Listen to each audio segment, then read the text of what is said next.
हरे राम राम राम हरे हरे, हरे कृष्ण कृष्ण कृष्ण हरे हरे। हरे राम राम राम हरे हरे, हरे कृष्ण कृष्ण कृष्ण हरे हरे।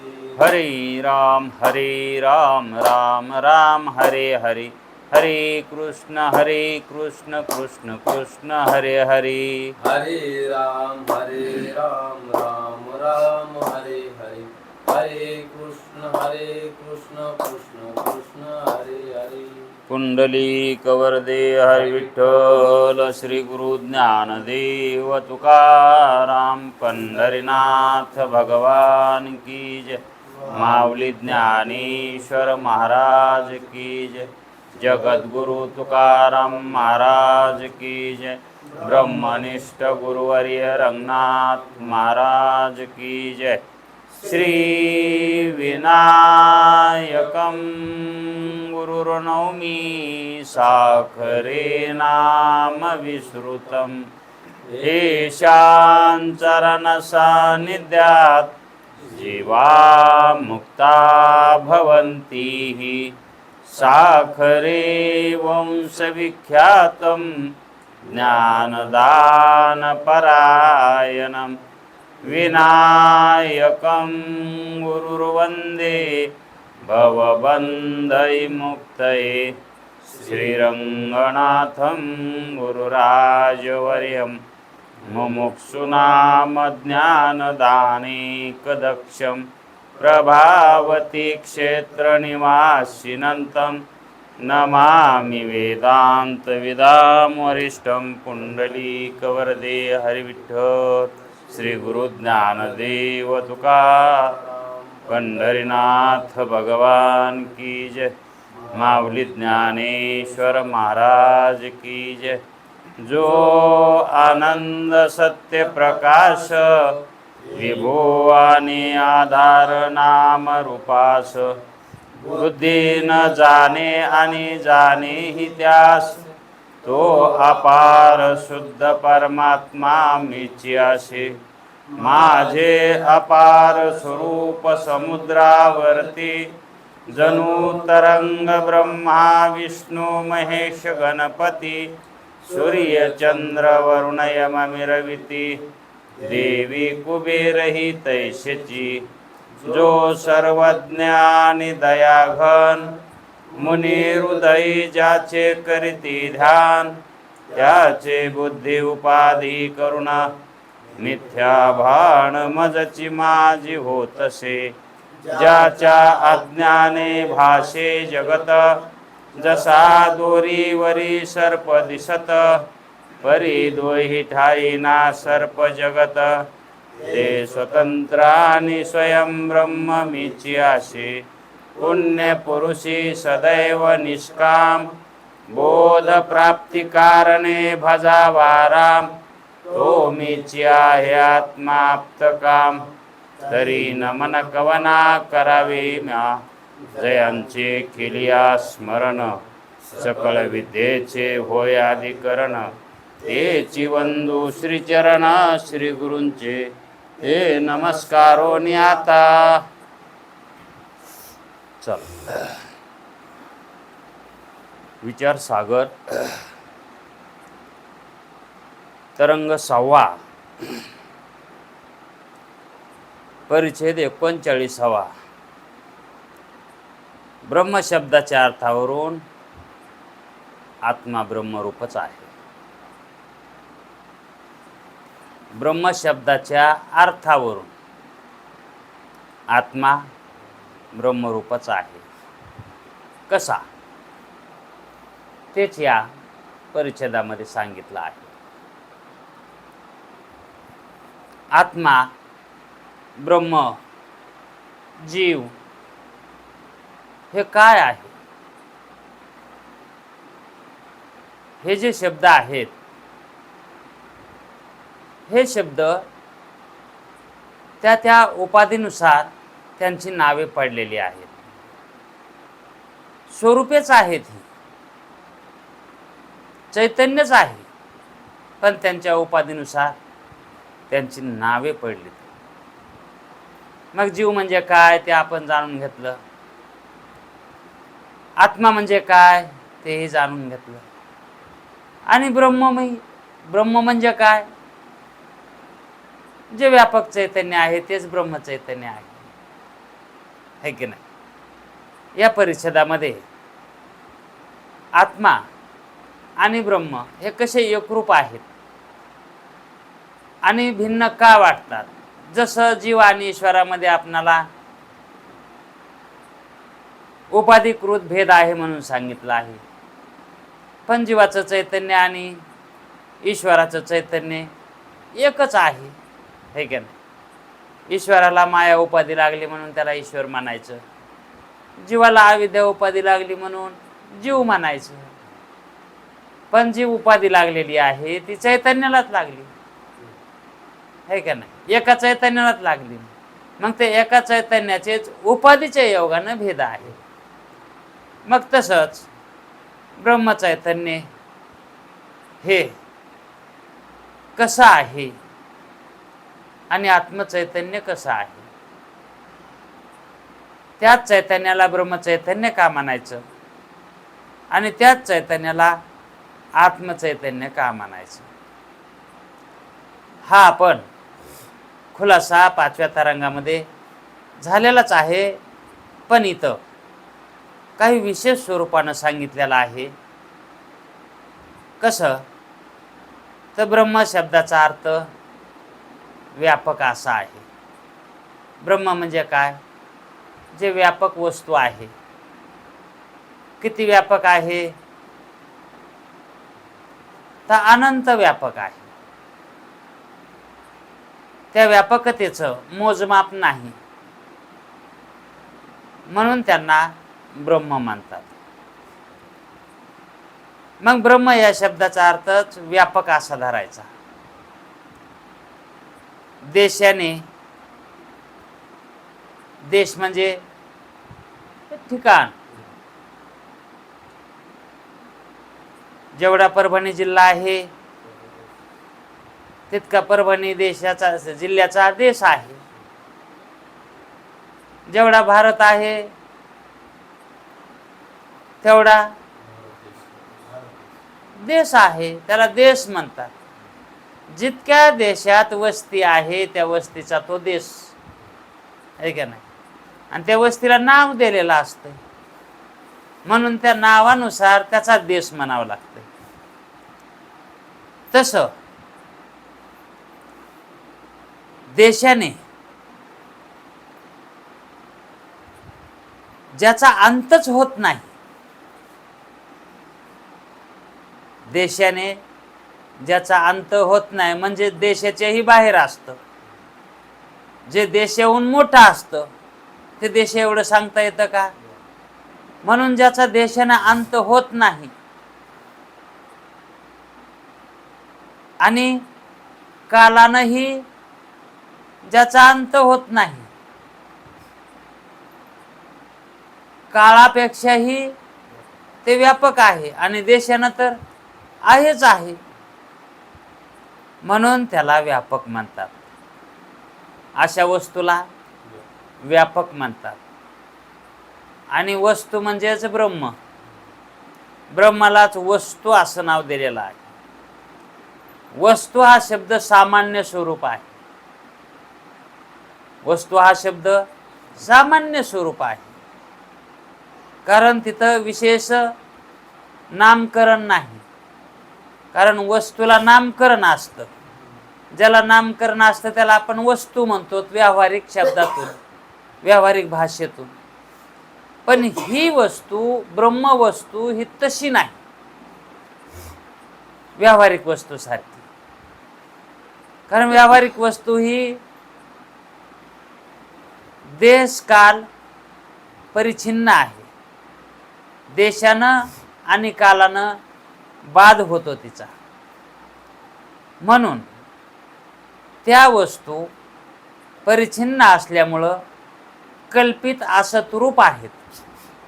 आणि ब्रह्मवस्तू देश काल रहित आहे, म्हणून ती वस्तू ते ब्रह्म व्यापक आहे. किती व्यापक आहे तर त्याच्या एवढंच व्यापक आहे. सर्व तेच आहे. म्हणून ब्रह्म हा शब्द सामान्य स्वरूप आहे. वस्तू हा शब्द सामान्य स्वरूप आहे. आहे हा शब्द सुद्धा सामान्य स्वरूपच आहे. अशी म्हणजे आहे हा शब्द सुद्धा सामान्य स्वरूपच आहे. आहे तर काय आहे? तिथं नामनिर्देशक आहे का? आहेच नाही. ब्रह्माचं काय ब्रह्म आहे याचं नामनिर्देश नाही. वस्तू याचंही कोणती वस्तू म्हणून सांगितलंय का? मग जिथं विशेष नामत्व येत नाही त्या वस्तूला सामान्य स्वरूप म्हणतात. मग ब्रह्म कसं आहे? सामान्य स्वरूप आहे. त्याचा देशाने कालाने बाध होत नाही म्हणून त्याला ब्रह्म म्हणतात. म्हणजे ज्या ठिकाणी ब्रह्म आहे, ब्रह्माहून आत्मा भिन्न मानला तर त्याचा देशाने अंत होणारच. मुख्य विषयावर ग्रंथकार आले. याच्यात काय सांगायचं या परिच्छेदामध्ये? तर ज्या ठिकाणी ब्रह्म आहे, आता कोण्या ठिकाणी ब्रह्म आहे? सर्वच ठिकाणी ब्रह्म आहे. मग त्या ठिकाणी आत्मा नाही असं जर म्हटलं तर, त्या ठिकाणी आत्मा नाही असं जर म्हटलं तर काय होईल? अहो, वस्तू नाही विचारानं त्या वस्तूचा बाध होतो, हे चालल असं म्हटलं तर. वस्तू म्हणजे हे व्यावहारिक वस्तू, कल्पित वस्तू. ह्या जिथं ब्रह्म आहे तिथे ती वस्तू नाही हे म्हणण्यासाठी काहीही दोष येणार नाही. पण आत्मा ब्रह्मामध्ये नाही हे म्हणण्यामध्ये दोष आल्याशिवाय राहत नाही. कारण आत्मा कोण आहे? ब्रह्मच आहे, है का नाही? मग त्या ब्रह्माला आत्मा का म्हणावं लागलं? जीव चैतन्य हे ब्रह्म चैतन्यच आहे, त्याला जीव का म्हणावं लागलं? ईश्वर चैतन्य हे ब्रह्मरूप आहे, मग त्याला ईश्वर का म्हणून म्हणावं लागलं? उपाधी भेदामुळं, है का नाही? मग तसं या ठिकाणी आत्म्याला आत्मा का म्हणावं लागलं? आत्मा कुटस्थ आणि साक्षी हे तिन्ही शब्द एकार्थी आहे, है की नाही? याच्यामध्ये भिन्नता नाही. साक्षीच काय आहे? कुटस्थ रूप आहे, है का नाही? आणि कुटस्थ आत्मरूप आहे आणि आत्मा ब्रह्मरूप आहे. मग ज्या ठिकाणी ब्रह्म आहे त्या ठिकाणी आत्मा नाही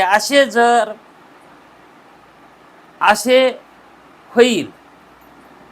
ज्या ठिकाणी ब्रह्म आहे त्या ठिकाणी आत्मा नाही असे होईल.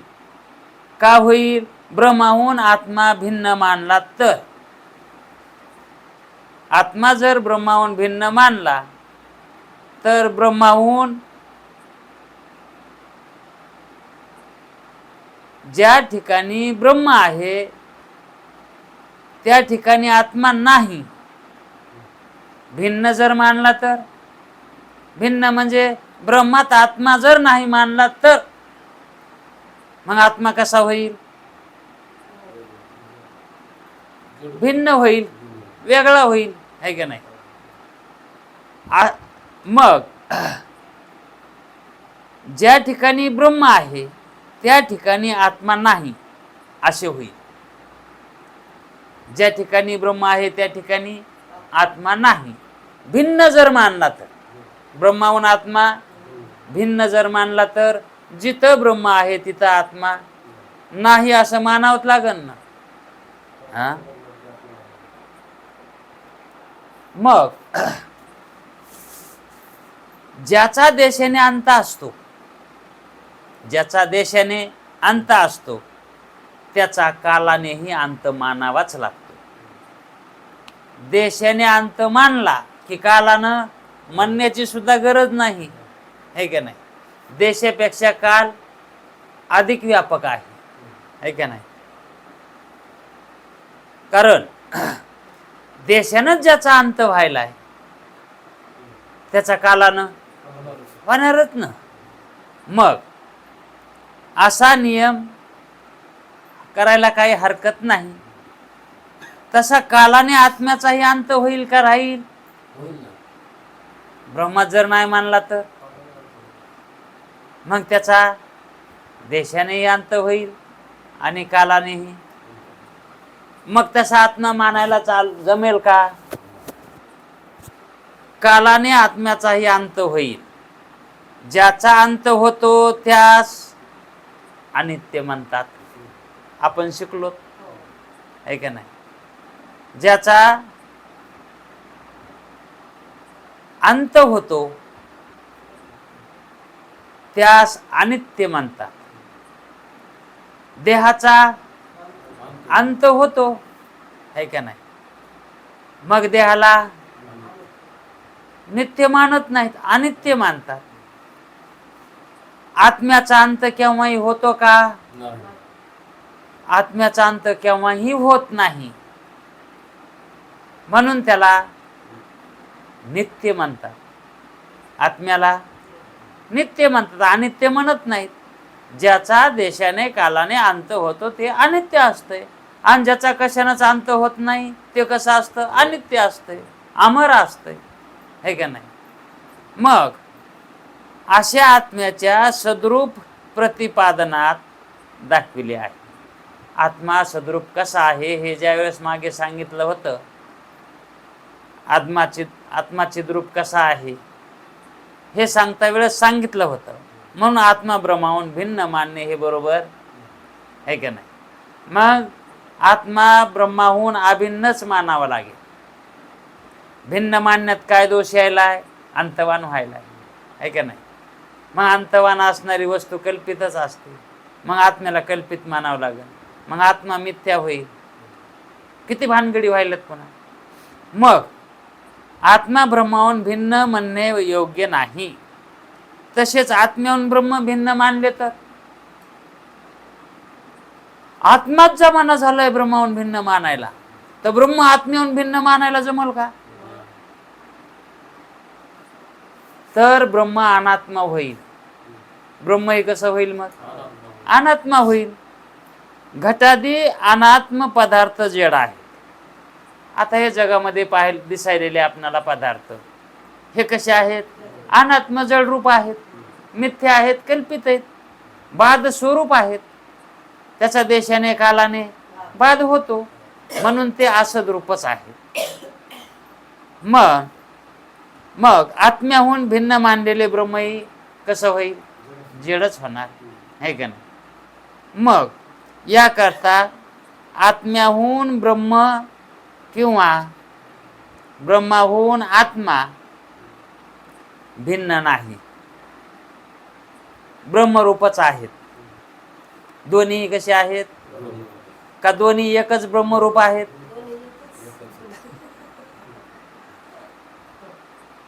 हे पटकन वाक्य तयार करता आलं पाहिजे, हे की नाही? जर वाक्यामध्ये भिन्नता येत असेल तर ती अभिन्नता वाक्यामध्ये कशी करायची? म्हणून दोन्हीही ब्रह्मरूपच आहेत, हे का नाही? दोन्ही एकच ब्रह्मरूप आहेत. एकच चैतन्य सर्व प्रपंचाचे अधिष्ठान आहे. अधिष्ठान सर्व प्रपंचाचे, त्याच्यात काही सुटलं नाही. त्याचं अधिष्ठान चैतन्य आहे, है का नाही? आणि प्रपंच कारण मायाचे अधिष्ठान आहे. सर्व म्हणल्याशी पण यायले त्याच्या. मायाचे अधिष्ठान ही चैतन्यच आहे, आणि माया ही प्रपंचाचे कारण आहे. माया ही प्रपंचाचं काय आहे का? मग अधिष्ठान उपादान कारण जरी असलं तरी कारणच आहे ना. मग अधिष्ठान कारण आणि उपादान कारण, माया अविद्या उपादानात जाते आणि माया अधिष्ठान चैतन्य, अविद्या अधिष्ठान चैतन्य हे कशात जातं? अधिष्ठान कारणामध्ये जातं, है का नाही? मग एक चैतन्य सर्व प्रपंचाचे आणि प्रपंच कारण मायाचे अधिष्ठान आहे.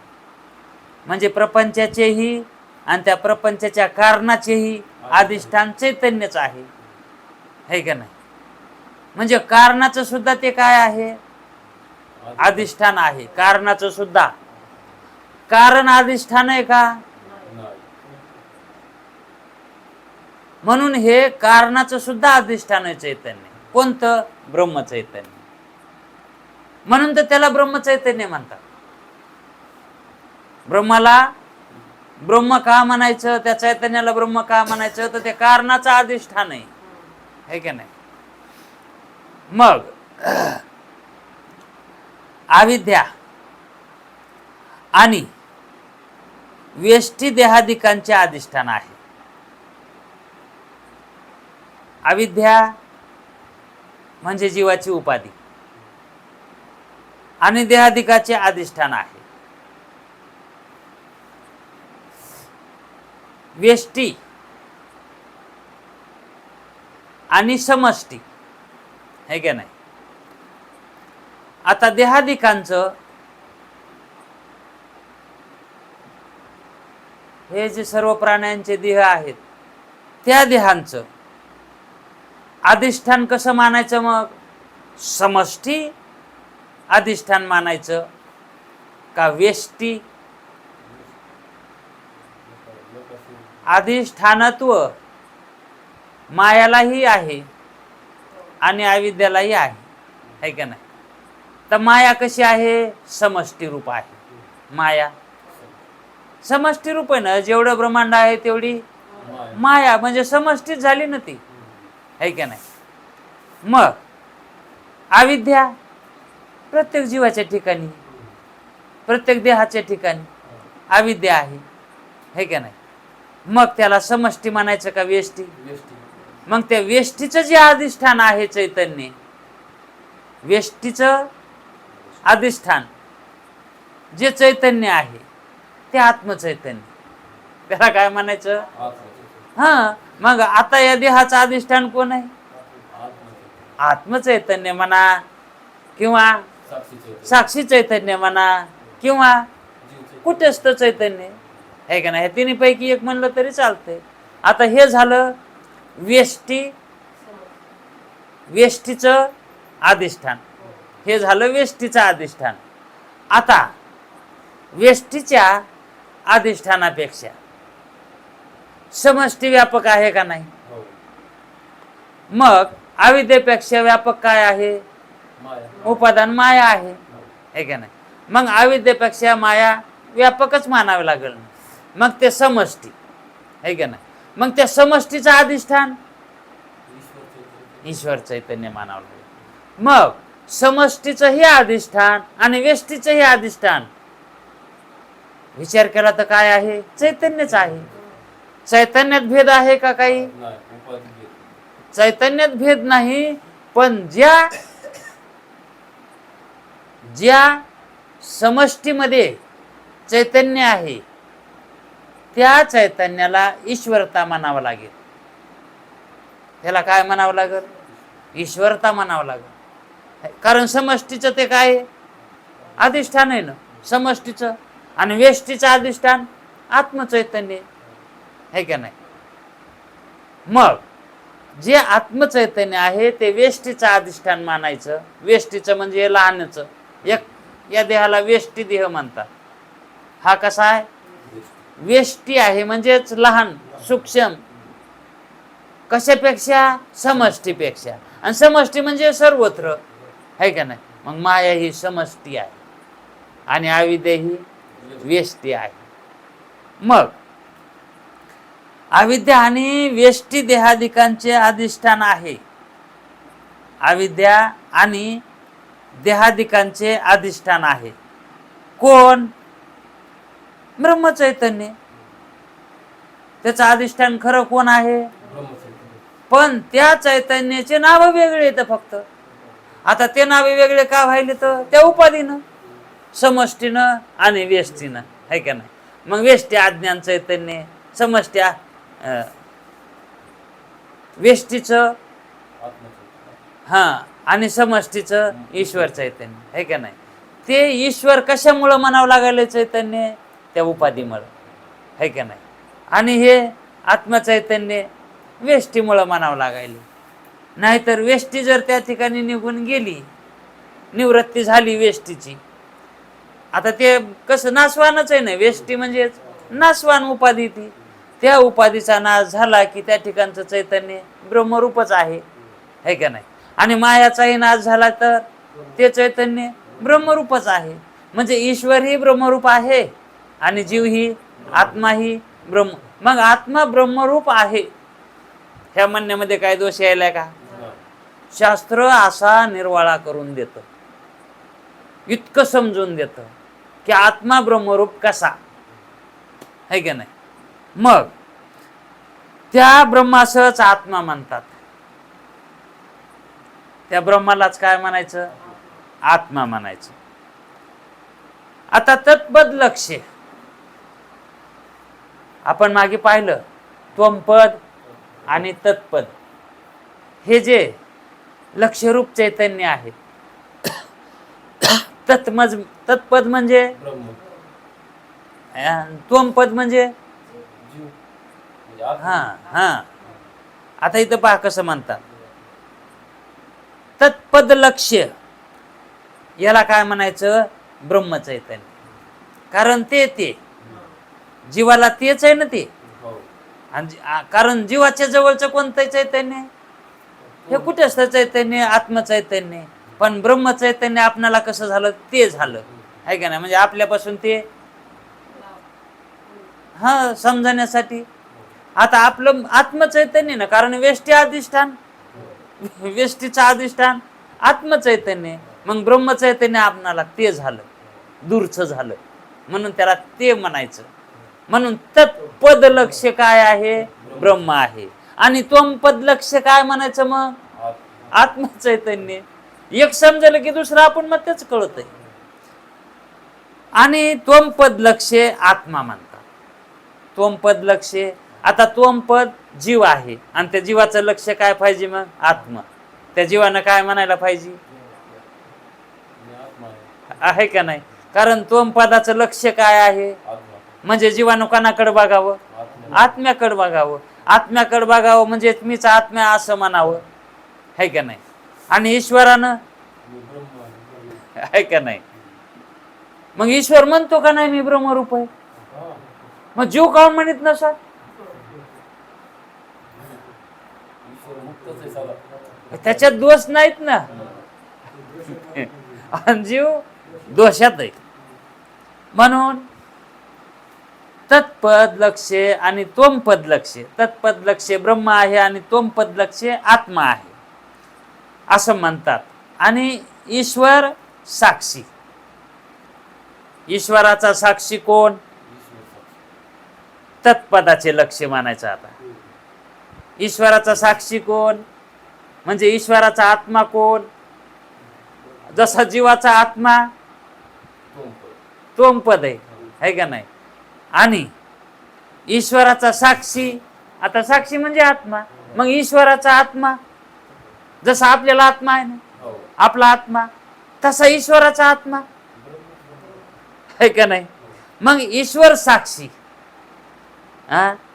तत्पदाचे लक्ष आहे. ईश्वराचा साक्षी चैतन्य जे आहे ते तत्पद लक्ष आहे का नाही? मग तत्पद लक्ष म्हणजे कोण आहे? ब्रह्मचैतन्य. मग ईश्वरानं काय म्हणावं? मी ब्रह्मचैतन्य, आहे का नाही? मग ते म्हणतं का नाही तसं? मग हे अवतारी पुरुष कसे येतं? ब्रह्मरूपच मानतो का नाही आपण? राम कृष्ण हे कसे ब्रह्मरूपच मानतात का नाही? का म्हणून मानतो? कारण ते तत्पद लक्ष आहेत. हा, आणि मग जीव बी ब्रह्मरूप आहेत, पण जीव म्हणतो का मी ब्रह्मरूप आहे? का म्हणत नाही तो? कारण ते त्वमपद लक्ष आहे. मग जीवानं काय म्हणाव? मी आत्मस्वरूपवान आहे. आणि जर तिथपर्यंत गेला मी आत्मरूप हे त्याला कळालं, हे कळालं, तर मग आत्मा कोण आहे? कारण आत्म्याचं तत्पद लक्ष काय आहे? ब्रह्मस्वरूप आहे का नाही? मग आत्मा कोण झाला? ब्रह्मरूप झाला. मग अगोदर जीवानं मी आत्मा आहे असं ज्ञान करून घ्यावं, हे का नाही?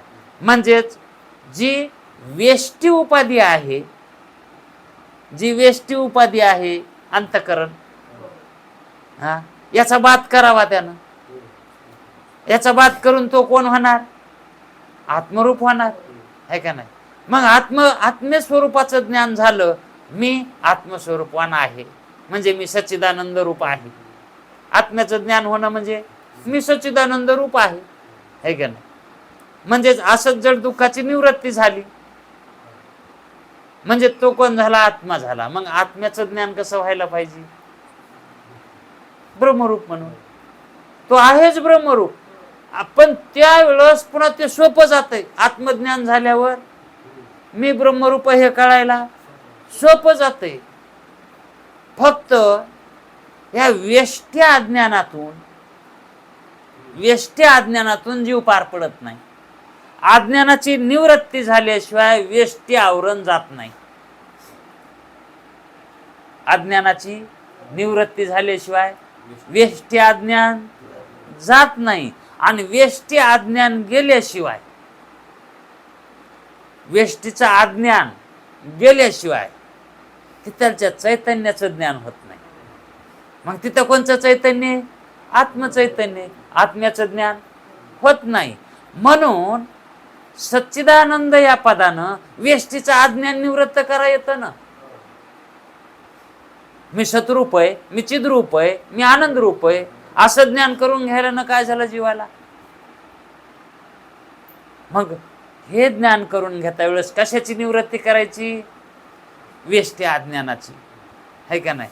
त्या अज्ञानाचं जे आपल्यावर आवरण बसलंय ते आवरण निवृत्त करायचंय, है का नाही? मग त्या आवरणाच्या दोन शक्ती आहेत, है का नाही? अपनापादक आणि असत्वापादक. ह्या दोन शक्ती निवृत्त केल्या की आवरणाची निवृत्ती होते. आणि आवरणाची निवृत्ती झाली म्हणजे वेष्टेत्व राहतच नाही ना. मग तो मोकळा होतो ना. तो काय होतो? मोकळा होतो. मग तो काय होईल? समष्टीमध्ये जाईल ना. तो कशात जाणार? अहो, पाऊस जर यायलाय म्हणून एखादा छत्री घेऊन पावसात चाललाय, है का नाही? त्याचा उद्देश काय आहे? अंग भिजवणे म्हणून. कारण सर्व ठिकाणी पाऊस आहे का नाही? मग छत्री घेऊन चाललाय. छत्री आहे तोपर्यंत भिजा नाही, पण वारं सुटलं छत्री उडून गेली, मग काय? मग तो जिथं जाईन तिथं भिजणारच ना. तो त्यानं किती बी नम्र पालते घालू द्या ना, भिजणारच ना तो. तसं त्याप्रमाणे जर समजा वेष्टी छत्री निघून गेली, ही वेष्टन अज्ञानानं गुंडाळलेलं, वेस्टर्न म्हणजे इंग्लिश शब्द आहे. वेस्टर्न म्हणजे गुंडाळणे. त्याला मराठीमध्ये लोळी म्हणतात, स्पिंडल म्हणतात इंग्लिशमध्ये, स्पिंडल, है का नाही? म्हणजेच वरून त्याच्या आल्यालं त्याला लेप म्हणतात. लेप. मग हा कशाचा लेप आहे? जीवाच्या चैतन्याच्या ठिकाणी अज्ञानाचा लेप. अज्ञानाचा लेप, प्लास्टर. जीव चैतन्याला कायचं प्लास्टर आहे? अज्ञानाचं प्लास्टर आहे ते, है का नाही? मग ते प्लास्टर काढून टाकण्यासाठी उपाय काय? वेदशास्त्र श्रवण, है का नाही? याच्या योगानं काय होतंय? ते प्लास्टर जातंय ना, है का नाही? कल्पिलेलं ते अज्ञान, कल्पिलेलं. आणि कल्पिलेलीची निवृत्ती करता येते, पण कशानं? ज्ञानानं. मग कोण्या ज्ञानानं? सच्चिदानंद या पदानं, है का नाही, ह्या पदानं कशाची निवृत्ती होते? असं जड आणि दुःख रूप याची निवृत्ती होती, है का नाही. मग दुःखाची निवृत्ती झाली, असताची निवृत्ती झाली, हा, आणि जडाची निवृत्ती झाली. ह्या तिन्हीची निवृत्ती झाल्यावर मग ती वस्तू कशी होणार? ब्रह्मरूप नाही तर काय होईल? म्हणजे मोकळी होईल ना ती. आणि ब्रह्म कसं आहे? मोकळ आहे. ब्रह्माला कशाचं आच्छादन आहे का? ब्रह्माला कशानं आवरण केलेलंच नाही ना, है का नाही. मग जीव तसा होणार का नाही? ब्रह्मरूप होणार का नाही? म्हणून ईश्वर साक्षी, ईश्वर साक्षी तत्पदाचे लक्ष्य आहे, है का नाही. आणि जीव साक्षी त्वम पदाचे लक्ष्य आहे. व्यष्टी आणि समष्टी या संगता उपहित जे चैतन्य आहे, व्यष्टीचं अधिष्ठान चैतन्य आणि समष्टीचं अधिष्ठान चैतन्य, हा जो संघ आहे दोन्हीचा, या दोन्हीचंही अधिष्ठान चैतन्यच आहे, है का नाही. मग जीव ईश्वर साक्षी आहे. जीवेश्वर कसे आहेत? हे साक्षी रूप आहेत. ईश्वर ही साक्षी रूप आहे, जीव ही कसा आहे? लक्ष्य पदानं. जीवाचंही लक्ष्य आत्मा आहे, साक्षी आत्मा आहे. म्हणजे जीवाचा साक्षी कोण? आत्मा, है का नाही. आणि ईश्वराचा साक्षी कोण? ब्रह्म. मग आत्मा ही कसा आहे? ब्रह्मरूपच आहे. म्हणून जीवेश्वर साक्षी आहे. उपाधी भेदामुळेच भेद आहे. भेद कशामुळे? उपाधी भेदामुळे. कारण भेद कशात आहे? उपाधीत आहे.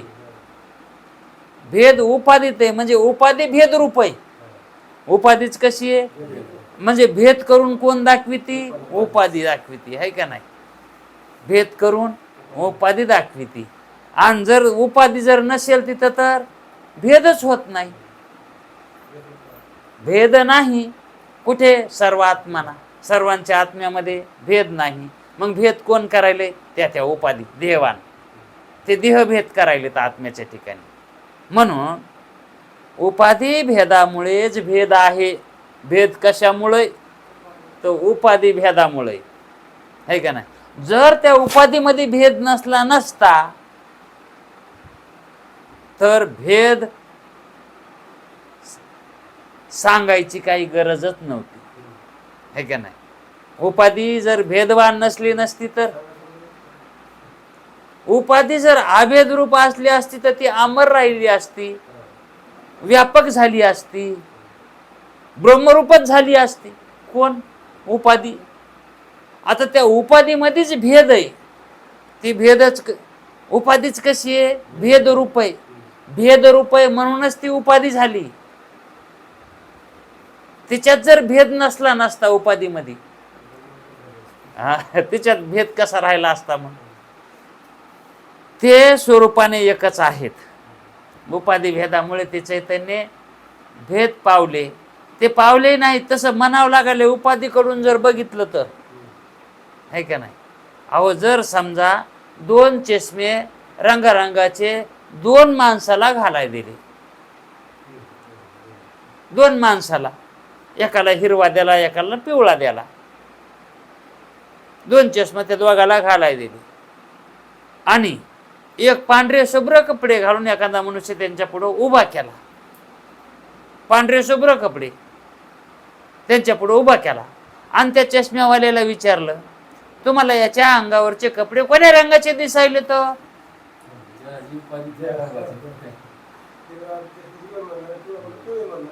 आणि त्या पांढऱ्या कपड्यावाल्याला विचारलं, ते अंगावर कोणचे कपडे येत?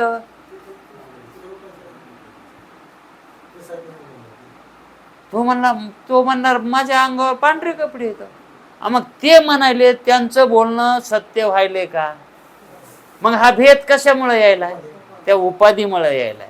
मग ती उपाधी कशी काय करायली? भेद करून द्यायली, वेगळं करून दाखवायली. हा, वेगळं करून दाखवायली, है का नाही? वेगळं करून दाखविणे हे उपाधीचं स्वरूप आहे. उपाधीचं कसं स्वरूप आहे? वेगळं करून दाखविणे, विपरीत करून देणे. मग हे विपरीत ज्ञान कशामुळे व्हायला जीवाला? उपाधीमुळं. कारण उपाधी दोषवान नाही, भेदवान नाही, आहे का नाही? मग आता या उपाधीला जीव आलेला आहे. जीव या उपाधिवानामध्ये अडकालाय, उपाधीत अडकालाय. मग त्या जीवाला भेदज्ञानच होणार आहे का नाही? त्यानं किती बी प्रयत्न केले तरी त्याला भेदज्ञानच दिसणार का नाही? जसं आहे तसं दिसेल का? कारण त्याला तो चष्मा, ती उपाधी अंगीकारली ना त्यानं.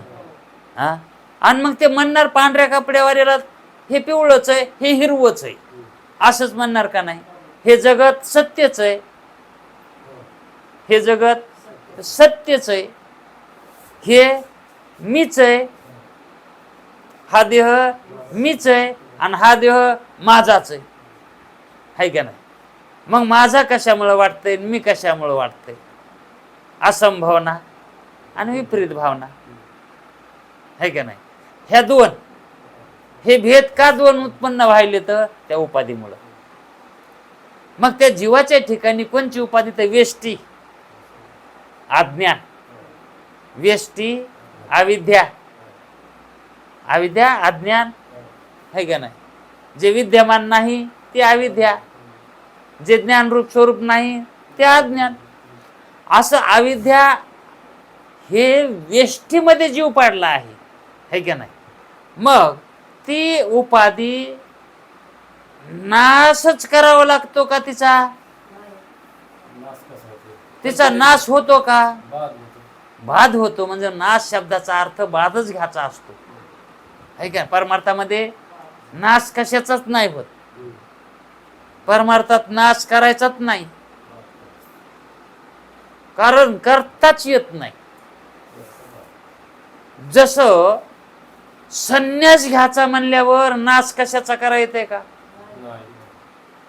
म्हणजे घराचा नाश केला म्हणजे त्याचा संन्यास झाला का? आणि जरी तो घरदार सोडून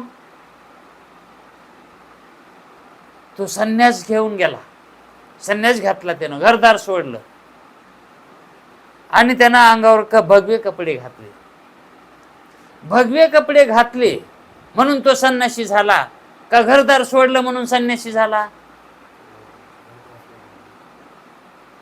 म्हणजे घराचा त्यानं नाश करून, म्हणजे घरदाराला फुकून देऊन तो बाहेर निघाला का? आणि जे पहिले कपडे होते त्याला जाळून त्यानं भगवे कपडे घातले का? जरी समजा त्यांनी पहिल्या वस्त्राचा त्याग केला तरी पण दुसऱ्या वस्त्राचा स्वीकारच केला, है का नाही? जरी त्यानं पहिल्या घराचा त्याग केलाय तरी पण मठाचा पुन्हा स्वीकार. मठ ही सिमेंट दगड मातीचंच आहेत आणि घरही. मग त्याला संन्यासी कसं म्हणावं? म्हणून हे संन्यासाचे बहिर्लक्षण आहेत. ही संन्यासाचे बहिर्लक्षण आहेत. मग संन्यासाचे आंतरलक्षण काय आहेत? बाध करणे. मग त्यानं घर नाही सोडलं तरीही तो संन्यासी, घर नाही सोडलं तरी. कारण घर सोडून संन्यासी व्हायलाय का? का बात करून संन्यासी? मग दोषदृष्टीचं वैराग्य खरं का मिथ्यात्व दृष्टीचं वैराग्य खरं? मागे सांगितलं होतं. कोणतं खरं वैराग्य, है का नाही? म्हणून जे संतत्व येतं ते अंगावर कपडे भगवे घातले म्हणून संतत्व येत नाही, आणि अंगावर रंगीबेरंगी कपडे घातले म्हणून संसारत्व येत नाही. हे बहिरंग लक्षणावरून ठरत नसतं, है का नाही? मग त्याला आंतरलक्षणं पाहावे लागतात, है का नाही? मग आंतरलक्षणानं जर बघितलं तर वेष्टी अज्ञानातलंही चैतन्य ब्रह्मरूपच आहे आणि समष्टी मायातलं चैतन्यही ब्रह्मरूपच आहे. म्हणून वेष्टीमधलं जे जीव चैतन्य आहे ते आत्मरूपच आहे आणि तो आत्मा ब्रह्मरूपच आहे. म्हणून भेद जो दिसतो आपणाला तो उपाधीच्या भेदामुळं भेद दिसतो. उपाधीच्या भेदामुळं, कारण उपाधी भेदवान आहे, ती वेगळं करून दाखविती. उपाधीचं स्वरूप काय आहे? वेगळं करून दाखविणं. ते स्वरूपाने एकच आहेत चैतन्य. जसा उदाहरण देतात, नेहमीच दृष्टांत आहे. कोणता? जसा घट आकाश आणि मठ आकाश. घटातला आकाश काय आणि मठातला आकाश काय? दोन आकाश आहेत का? हे आकाश एकच आहे. एकाच आकाशात हे दोन येतं. मग एका ब्रह्म चैतन्यामध्येच हे ईश्वरताही आहे आणि जीवताही आहे. एकाच चैतन्यात आहे. एका चैतन्यावरच हे दोन गावं बसलेत. तसे तीन गाव आहेत. ते एक धरावं लागेल ना ब्रह्म चैतन्य. कारण ते अस्थिरूप आहे ना. मग हे एकाच चैतन्यावर ब्रह्मही आहे, ईश्वरी आहे आणि जीवही आहे. हे तीन गावं बसलेत. याच्यातले दोन गावं वसाड येत आणि एक गाव बसतच नाही.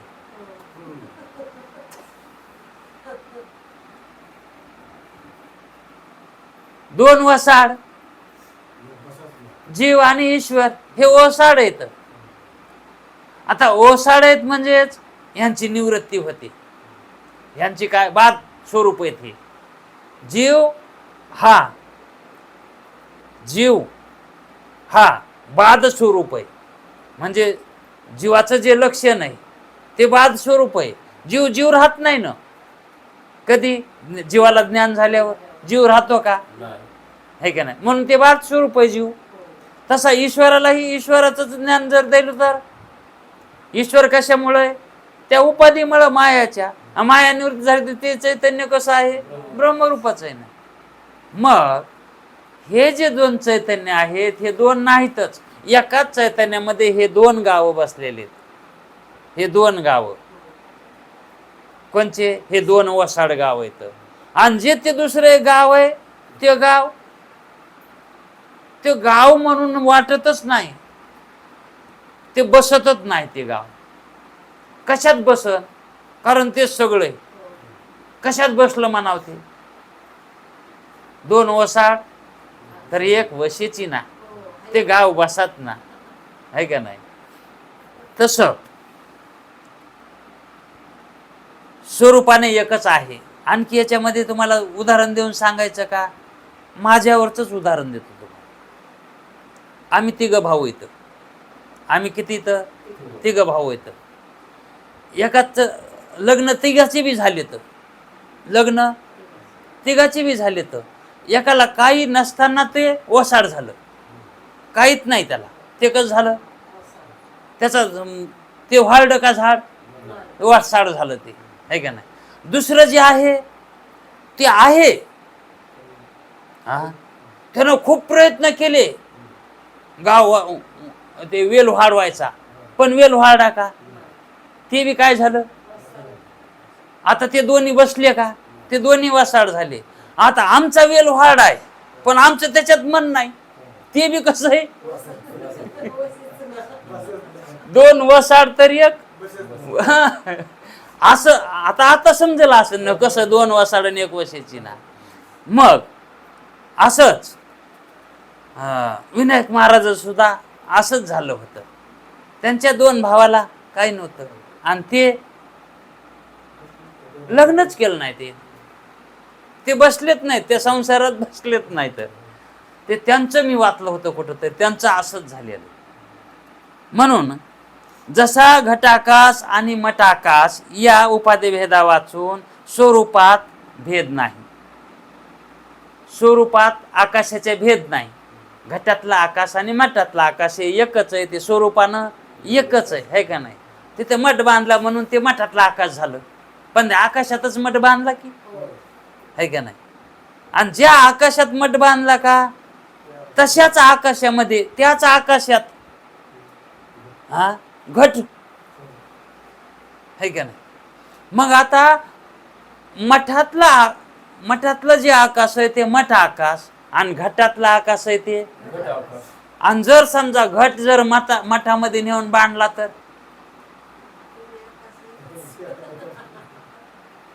मग त्या घटातलं आकाश मठातलं आकाश म्हणायचं का? ते घट आकाशच आहे. मठात जरी नेला तरी घट ते मठ आकाशच आहे का घट आकाश?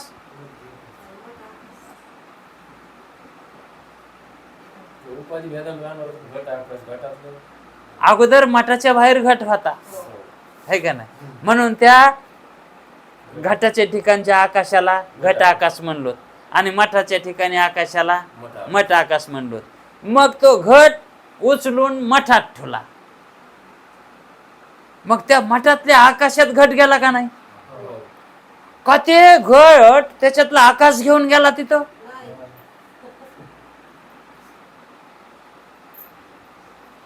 तिथला आकाश सोडून आला का नाही घट ते? हो. मग त्या घटानं कोण्या आकाशाचा स्वीकार केला? मठातले आकाश. है का नाही? मग त्या घटातल्या आकाशाला मठ आकाश म्हणायचं का घट आकाशच म्हणायचं? कारण ते मठातल्या आकाशात गेलं, है का नाही? वास्तविक विचार केला तर ते कोणता आकाश आहे? मग मठ आकाश. मठ आकाशच आहे. पण घट दिसला की त्या ठिकाणी जरी आपण बघितलं तरी कशातला आकाश वाटत आहे? घटातलंच आकाश वाटतं. घटातलंच वाटत आहे ना. मग समजा एखादा संसारामध्ये संसाराचा बाध करून मुक्त झाला तर तो आत्मस्वरूपान झाला का नाही? तो कसा झाला? मग ते संसारातला घट कशात गेला? ईश्वर म्हणजे मठामध्ये गेला. ईश्वर मठात गेला. ईश्वर हे एक मठ, है का नाही? मग त्या ठिकाणी तो कोण झाला? संसारातला घट म्हणजे सांसारिक जीव. तो संसाराला बाध करून, संसाराचा बाध करून ते काय झालं? त्या मठ चैतन्यामध्ये म्हणजे ईश्वर चैतन्यामध्ये त्यानं त्याचा स्वीकार केला. मग ते संसारिक राहिला का ते? नाही. मग घट जर समजा मठामध्ये नेऊन ठेवला तर ते कोण्या आकाशामध्ये? मठातले आकाश. है का नाही? पण दिसता क्षणी आपल्याला काय वाटतंय? हे घटातला आकाश आहे. हे अज्ञान आहे का ज्ञान आहे? अज्ञान. घट आकाश म्हणणं. तसं मुक्त पुरुषाला हे जीव चैतन्य म्हणायला, मुक्त पुरुषाला हे जीव चैतन्य म्हणायला जमतं का? नाही. आणि बाहेरचे म्हणत नाहीत का? मग तसं आपण अज्ञानानं घटातल्या मठातल्या घटाकडे बघितलं तर त्याच्या ठिकाणी असणारं जे आकाश आहे ते आपल्याला मठ आकाश वाटत नाही, पण ते मठ आकाशच असतं. पण दिसतं तसा मुक्त पुरुष संसारामध्ये वागतो, पण तो संसारिक असतो का? नाही. मग तो कसा असतो? ईश्वर स्वरूपच असतो. घटातला आकाश मठ स्वरूपच आहे. जर समजा घट फुटला तर मग वाटतंय का मग तिथलं आकाश त्या घट फुटलेल्या जाग्यावरलं हे घट आकाश आहे म्हणून? कोणा कोणतं वाटतं? मठ आकाशच होतं. तसं मेल्यावर म्हणतात नाही हो ते मुक्त पुरुष स्वतः आता कळालं. घट फुटला. उपाधी जितेपणी लाथा आणि मेल्यावर पुन्हा कळत आहे. हयेतवर कळत नाही, है का नाही?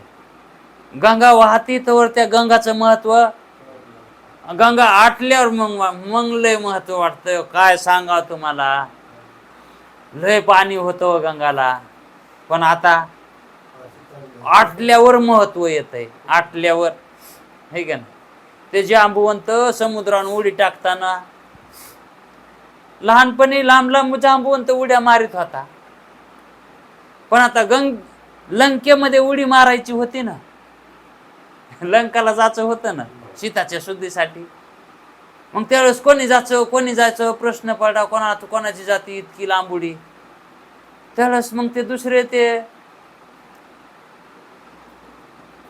त्याच्यासोबत जे होते त्यांच्यासोबत ते हे होते नळनीळ, जांबुवंत, हनुमंत हे मुख्य होते. आणि ते हे बी होते त्याच्यासोबत सुग्रीव आणि वालीचा मुलगा अंगद हे सुद्धा त्याच्यासोबत होते. मग ते अंगद म्हणला आमचा लाग नाही, आमची इतकी लांबोडी जातच नाही. त्यांना त्यांच्या शक्तीचा अनुभव आला की आपण इतकी लांबोडी कधीच मारली नाही. आणि मग सुग्रीव म्हणला आमची बी जात नाही. नळनीळ म्हणले आम्ही तर कधी प्रयत्नच केला नाही, म्हणजे आम्ही जाऊ शकत नाही. मग ते जांबुवंत म्हणला मी पहिल्यानं मारलेले आहेत, याच्याहून लांब लांब उड्या मारलेल्या आहेत, अगोदर मारलेले आहेत, पण आता मारणं होत नाही. ते म्हणले आम्ही कधीच मारल्या नाहीत आणि आमच्या जात बी नाहीत. हे म्हणला मारल्यात पण आता जात नाहीत. पण आता इथं प्रश्न कशाचा आहे, आता उडी मारायचा आहे ना, है का नाही? मग कोण मारतो? तर हनुमंत मारतो. हनुमान हा मारतो का? कारण तो स्वामी निष्ठ आहे. तो कसा आहे? जो स्वामीनिष्ठ झाला, जो आत्मनिष्ठ झाला, तो उडी मारू शकतो. तसं ते सांगायचं तात्पर्य काय? जांबुवंत म्हणे मी मारलेले आहेत पण आता जात नाही, है का नाही? म्हणजे आता जात नाही, त्या अर्थी म्हणण्याचा भाग काय त्याचा? आम्ही ते पहिले नाहीत, मी पहिल्यासारखा आता नाही. तसा संसारिक पुरुष ज्ञान घेऊन मुक्त झाला तर तो त्याचा अनुभव त्यालाच काय सांगतो की तू पहिल्यासारखा नाहीस, तू उडी मारलीस, आता तू याच्यात उडी मारलीस, आता तू पहिल्यासारखा नाहीस. पण त्यानं उडी मारलेली इतरांना पाहिली का? जांबुवंतानं उड्या मारलेल्या इतरांना पाहिल्या का? है का नाही? का? तर त्याच्या ज्ञानदृष्टीच्या पलीकडची गोष्ट होती ती, म्हणून त्यांना कळाली नाही. जांबुवंत हे वयस्कर होते आणि ते बालक होते, है का नाही? पण हनुमंताला उडी जाती हे सर्वांना माहित होतं का? का एकट्या जांबुवंताला? हा, तो अनुभवी होता ना, कारण त्याच्या समोर त्यानं मारलेले आहेत. हा, त्याच्या समोर हनुमंतानं मारलेले आहेत.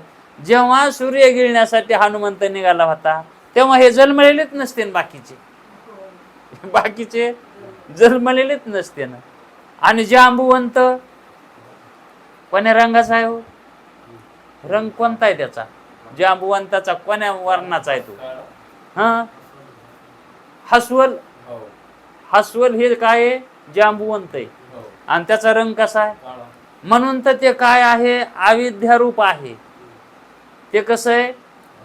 अविद्यारूप आहे ते. आणि ते अविद्या ही कशी आहे? आताची का? हा, म्हणून तर त्याचं वय जास्त सांगितलंय तिथं इतरापेक्षा. म्हणून त्याला माहित असणार आहे ना, है का ना? म्हणजे हे सूक्ष्म विचाराचा भाग आहे. सांगायचं तात्पर्य काय आहे? घटाकाश आणि मटाकाश हे दोन्ही एकच आहेत.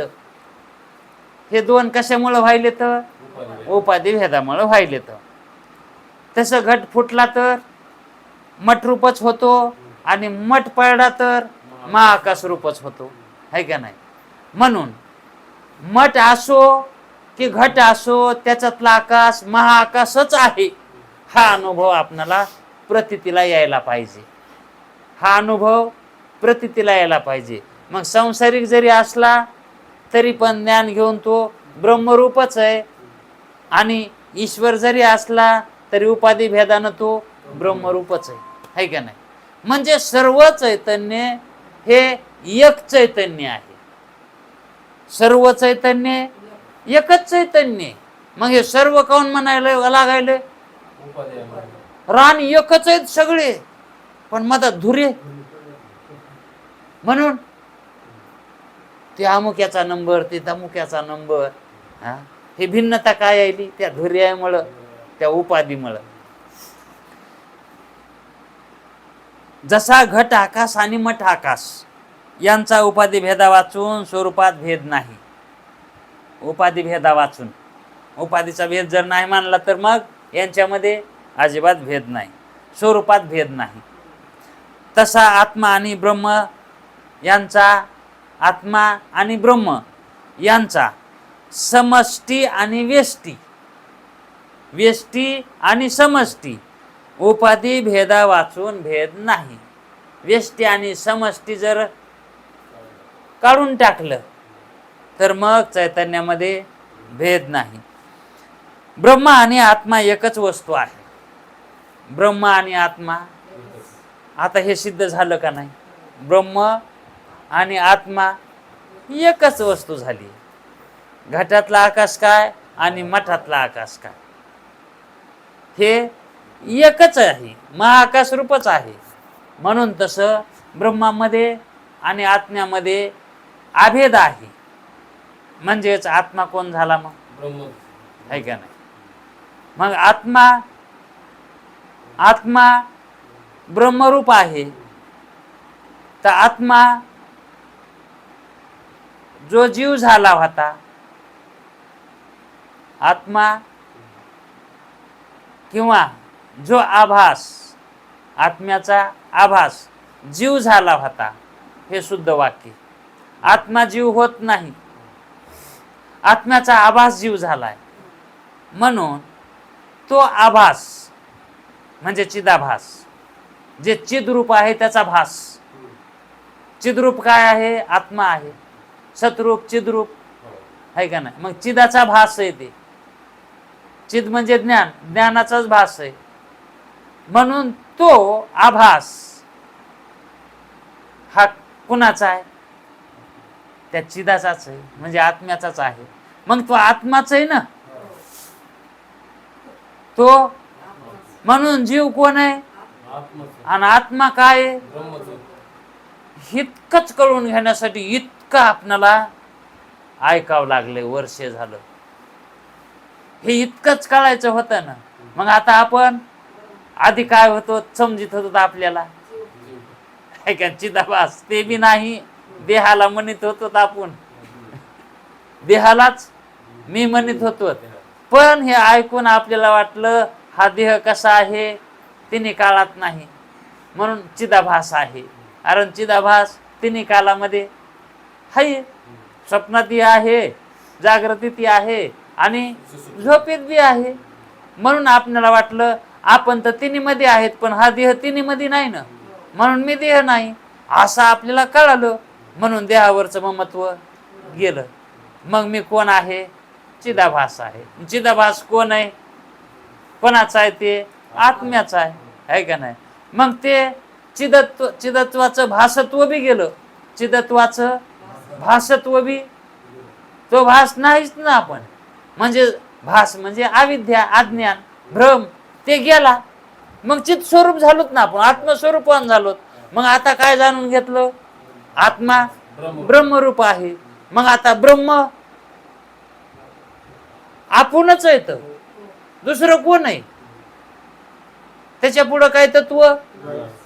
आणि तेच आहेत आपण. हे आपल्या उपाधी योगानं आपल्याला वाटेल मी अमुक आहे, मी तमुक आहे.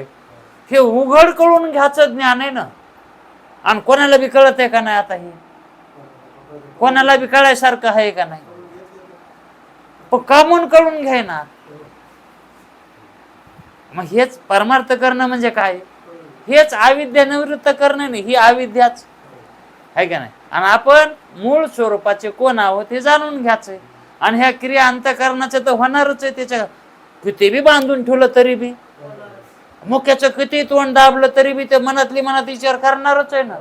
अहो त्याचं तोंड दाबायची गरजच नाही. मनातली मनात तर त्याचा कारभार चालूच आहे ना, है का नाही? हे अंतःकरणाची क्रिया आहे, ते त्याचा धर्म आहे, ते तसं करणं. त्याची आपण साक्षी तर है का नाही? मुख्याला वाटत नाही का मी मुख आहे म्हणून? मग मुख्याचा साक्षी कोण? है का नाही? बोलणारा थोडा साक्षी आहे, दुसरा तेच साक्षी आहे त्याचा. मग तसे आपणच आपली साक्षी आहोत. आपणच त्या साक्षीत्वानं विचार करायचा, मी देहवान नाही, मी जीववान आहे. आणि तो जीव आभास आहे कोणाचा? आत्म्याचा. आणि तो आभास आत्मरूपच असतो, म्हणून आत्मा ब्रह्मरूपच असतो. इथपर्यंत ही कड्या वावत गेले की परमार्थ केल्याचं सार्थक झालं. पुन्हा काय जाणायचं शिल्लक नाही. मग त्याला तुम्ही कुठे बी नेऊन टाका, त्याचा तो भाव निर्माण झालेला नष्ट होत नाही, है का नाही? जसं लोखंड आहे तवर त्या लोखंडाला टांगून ठेवलं तरी गार हवा लागली तरी गंजतोय. लोखंडाला असं टांगून जरी ठेवलं, नाही म्हणले जमिनी उपाड्यावर गंज चढतोय. त्या लोखंडाला टांगून ठेवलं तरी गंज धरतय ते. पण तेच जर लोखंड जर परिसाच्या संगतीला लागलं तर त्या लोखंडाचं काय होईल? आणि मग ते सोनं न टांगता जमिनीत पुरलं तरी बी त्याच्यावर गंज येईल का? तसं एखादा सिद्धांत मतावर आरूढ झाला की मग तो कुठेही गेला तरी त्याच्या ठिकाणी अज्ञान घाव घालीत नाही, ते गंजत नाही. म्हणजेच एकदा मुक्त झालं की झालं, तो झाला, मुक्तच झाला ते पुन्हा. घट फुटला की फुटलाच, पुन्हा त्याचा आकार होतो का? दुसरे होते ना, पण तो घट फुटलेला पुन्हा त्या आकाराला येत नाही. तसा जीव एकदा ब्रह्मरूप झाला की पुन्हा तो जीव जीवाला येत नाही, तो जीवपणाला ते चैतन्य येत नाही, है का नाही? आणि मग आलं होतं ते खरं होतं का? ते सुद्धा आलं नव्हतं, येतच नसतंय, येतच होतच नाही. जीव ब्रह्मजीव होतच नाही. मग हे जे म्हणालेत ना मी जीव आहे, मी जीव आहे, हे भ्रमानं म्हणालेत का खऱ्यानं म्हणालेत? म्हणून बंध हा कल्पित आहे का वास्तव आहे? बंध कल्पित आहे, हे तर कळालं ना. बंध कसा आहे? कल्पित आहे. आणि मोक्ष कसा आहे? ते बी वाटावं कल्पितच आहे. त्या बंधाच्या मुळे त्याला मोक्ष म्हणावं लागायला. नाही तर आपल्या ठिकाणी बंधही नाही आणि मोक्ष नाही. आपण जसे आहोत तसे आहोत, हे आपलं खरं स्वरूप आहे. हेच मेन कळणं, हेच कळणं परमार्थात, म्हणजे हेच मेन कळणं. दुसरं कोणतं कळू नाही, हेच कळावं लागत. यालाच म्हणतात हे कळण्यातलं कळणं. हे संसारीला का कळा नका काय? संसारिक लोकायला कळायला ना त्याला. आता ते जाणीव रूप आहे, जाण त्याला जाण आहे ना, कळत आहे ना संसारिकाला. ते का अजाणतेत का? आहे का नाही? पण त्या जाणण्यामध्ये त्यांना जाणणं घडा नाही. जाणण्यात जाणण्यात गेल्यावर जाणणं वाटावं, जाणण्यात गेल्यावर जाणणं वाटावं ना. नाही आता इथंच आहेत आपण वाढीत आहेत, मग मी जालन्यात आहे कसं म्हणा? मी जालन्यात आहे नाही वाटायचं, पण जालन्यात गेल्यावर तर वाटावं ना मी जालन्यात आहे. तसं जाणण्यात गेल्यावर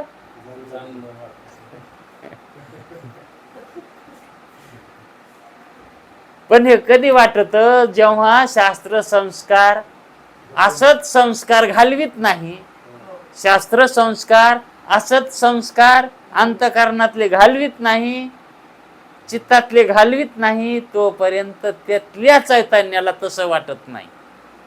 त्या अंतःकरणातल्या चैतन्याला, त्या चित्तातल्या चैतन्याला तसं वाटत नाही, म्हणजे तसा अनुभव येत नाही, म्हणजे तसं ज्ञान होत नाही. तिथं अंतःकरणात त्या तसं ज्ञान उत्पन्नच होत नाही ना. मग ते त्याच्यावरच जातो. कशावर? त्या पहिल्या याच्यावरच जातं ते. जसं जिथून पाणी वाहिलं तिथूनच वाहतंय, तसं ते मी संसारिक आहे, मी करताय, मी भोगताय, ह्याच ओघानं पाणी वाहतं ते पहिल्याच ओघानं, है का नाही? पण तिथं कोणतरी वळण टाकावं, आडवी करावी, आहे का नाही, आणि पाणी जिथून घालायचं तिथून घालावं, आहे का नाही. पण वळण कोणी घालणे सगळे आळशी झालेत, आळशी झालेत, आहे का नाही. मग ती जमीन कशी पिकन हो, त्या जमिनीत मग त्या अंतःकरणात कसं ज्ञान होईल, कशी पिकन, आहे का नाही. आणि इकडं तर म्हणले लय पिकती जमीन, पिकले घन दाटून आले पीक, इतकं पिकलं की घन दाटून म्हणजे आबाळ आल्यावर कसे ढग येतात तितकं पिकावं लागतं, आहे का नाही. म्हणजेच अपरोक्ष ज्ञान व्हावं लागतं, हे सांगायचं तात्पर्य आहे. म्हणून जीव सर्व आत्मस्वरूप आहेत आणि आत्म सर्व ब्रह्मरूप आहेत. आत्मा ब्रह्मरूपच आहे हे त्यांना सांगायचं होतं. आत्मा जन्मरहित आहे हे उद्याच्या पाठात पाहू. कुंडली कवरदे. हरी विठ्ठल.